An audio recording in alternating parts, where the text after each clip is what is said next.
පිරිමිදස්කරඩගනේදී පැවැත්වන ඉන්දිය පාකිස්තාන් කරකට තරගේ ආරක්ෂාව සම්බන්ධයෙන් විශේෂ මාධ්‍ය හමුවක් පොලිස් මාධ්‍ය කොට්ටාශයේදී පැවැත්වුණා. මෙම තරගයේ නිසාවෙන් වසර තිබෙන මාර්ග පරීක්ෂකයන් පෙළපදිය යුතු නිතර තිහෝ රථවාහන ගල් කිරීම සම්බන්ධයෙන් මෙහිදී අදහස් දැක්වුවා. තිබාගත යුතුද එහෙම නැත්නම් සම්පූර්ණයෙන් කොළඹ නගරය සහ මේ ලෝක කුසලානය දක්වා ආරක්ෂාව සෑහීමකටපත් වෙන්න පුළුවන් ද ආරක්ෂාව තර කිරීම සම්බන්ධයෙන්? කොහොමද ඔබ ඒ ප්‍රශ්නේ නගුවට ඇත්තටම කියනවා මේ සිදුවෙන විරවල පොලිස් වසමේ මේගේ පුද්ගලයා අවුරුදු 20ක තරුණයෙක් ඔහු වෙලන්සලක සේවය කරන තරුණයෙක් තුවාලක තරුණයෙක් මුස්ලිම් තරුණයෙක් සිලාවත ප්‍රදේශ දෙන්න පදිංචි කරනවා. මේ සිද්ධිය උස්තාවයේ ඒ වෙලාවට අපි ගියා රාත්‍රියේම. නමුත් ඒ සිද්ධියයි අර අලුතර සිද්ධියයි චලංගම සිද්ධිය සිද්ධ දෙම එකම සිද්ධි දාමයක් නෙවෙයි. වෙනස් සිද්ධි. හැබැයි මේ සිද්ධිය වෙනත් තනි සිද්ධියක් මිසක් ඒකෙන් කිසි බලපානක් නැහැ.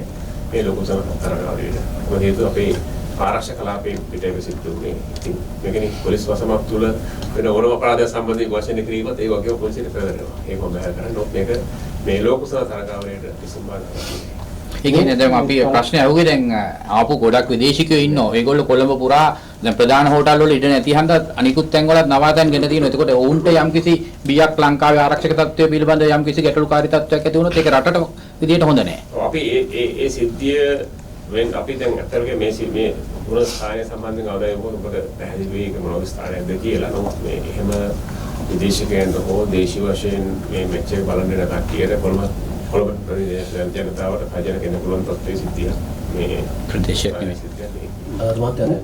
ඊයේ වෙඩි තැබීමේදී අකුරේකට ඊයේකද අකුරේකට වෙඩි තැබීමේදී දැන් ඔය වාහනේ නම්බර් ප්ලේට් එක මගදී වටපා දෙන කාරණාව තමයි සඳහන් කරා. හැබැයි ඊට පස්සේ වාහනේ දැන් ගාල්ලේ තියනවා කියලා තමයි මේ විදිහට තොරතුරු අනාවරණය වෙලා තිබෙන්නේ ඉදිරියේ. එතකොට ඔබතුමාලා ඒ වාහනේ ගමන් ගත්ත මාර්ගයේ CCTV දර්ශන පරීක්ෂා කරලා තියෙනවා.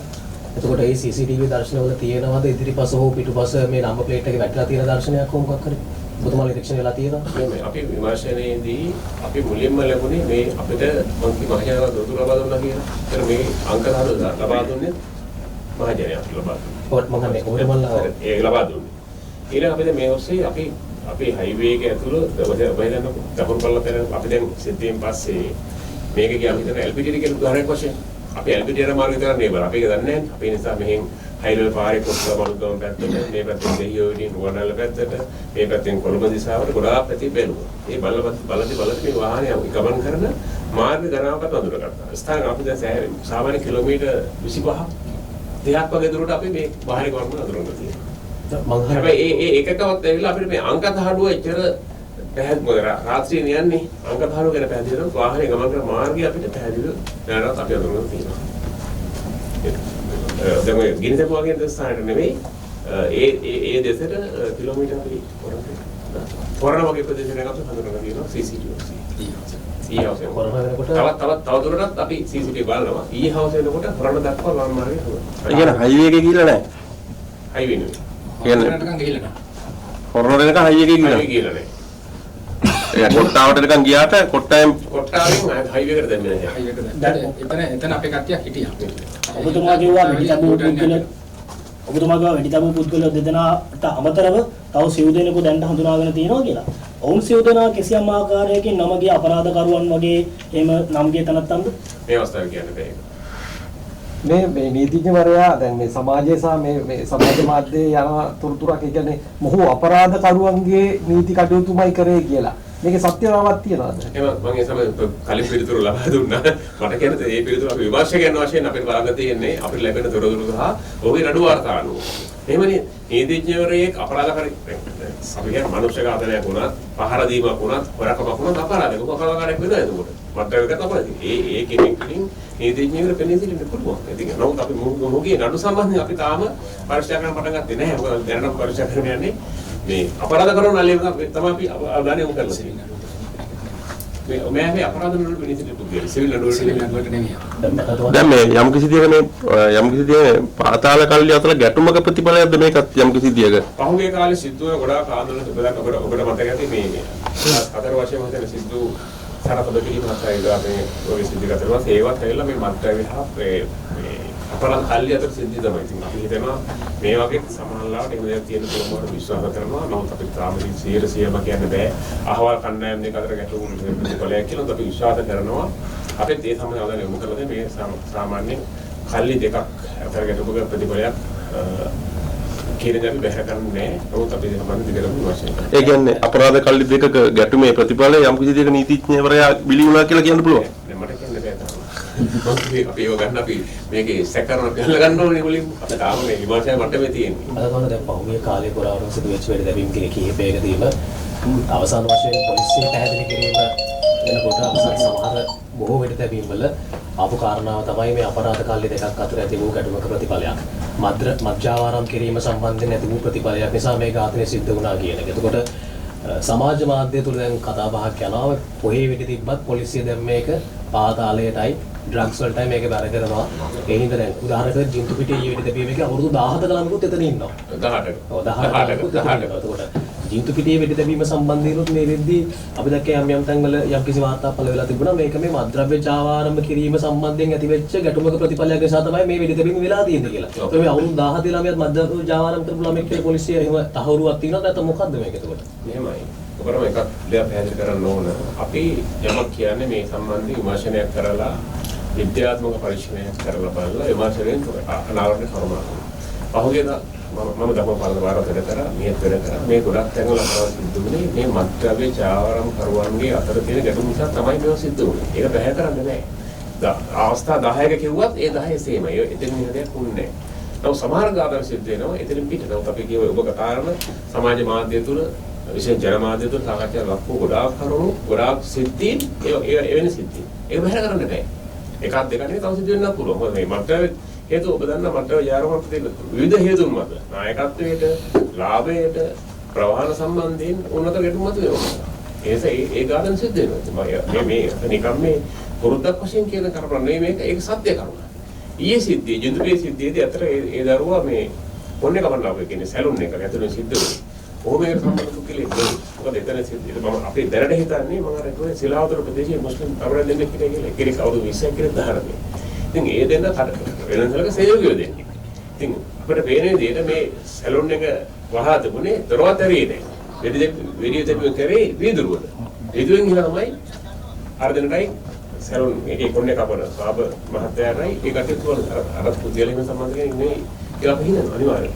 නමුත් අර දෙන්නට වැඩින්නේ අර දෙන්න තියන්න හේතුවක් අපි තාම නවන කරගන්නේ මම හිතනවා මරේක මත්ද්‍රව්‍ය කියලා තාම කියන්න පුළුවන්කම නෑ ඇත්තටම. මොකද හේතුව අපි ඊයේ සිගුණ සිද්ධ සම්බන්ධ වශයෙන් කරනවා. නමුත් ඒ ගොඩා දරුවගේ එයා එතන ආවේ මේ මත්ද්‍රව්‍ය යාම නෙවෙයි. ඕවාගේ කොන්නේ නෑ.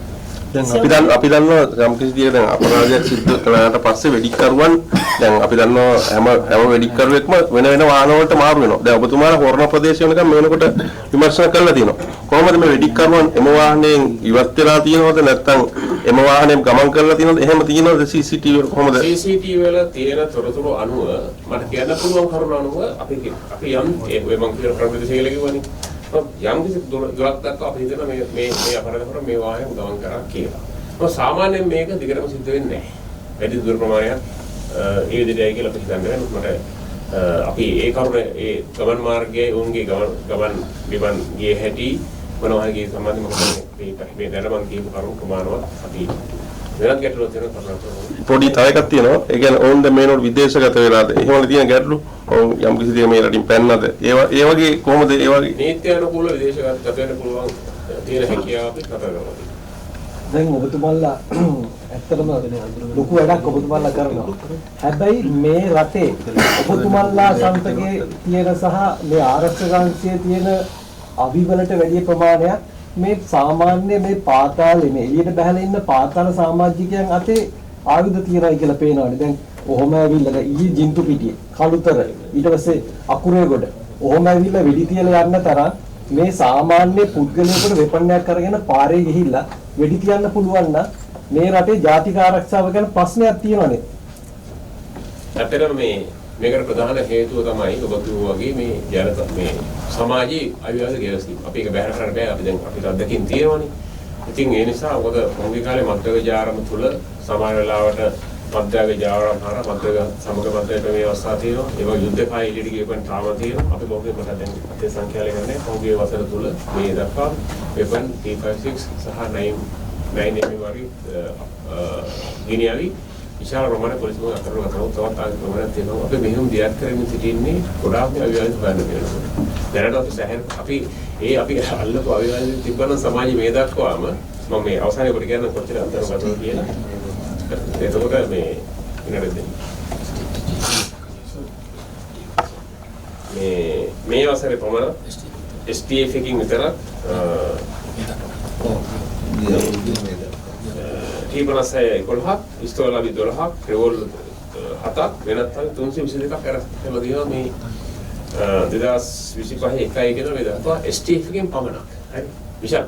ඒක හිතන්න ඔබේ ප්‍රශ්නේ මම එකනේ මොකද හේතු ජනතාවට හැංගෙනවද මේක නේද? ඒක ජනතාවගේ උපයුතුකම කහන එක ඒ වගේම ජනතාවට මේක දැනෙන මනාරක්ෂිතයි කියලා. ඒ වගේ ඊට වඩා ප්‍රමාණයක් පොලිසියෙන් තවත් අංශම අල්ලලා.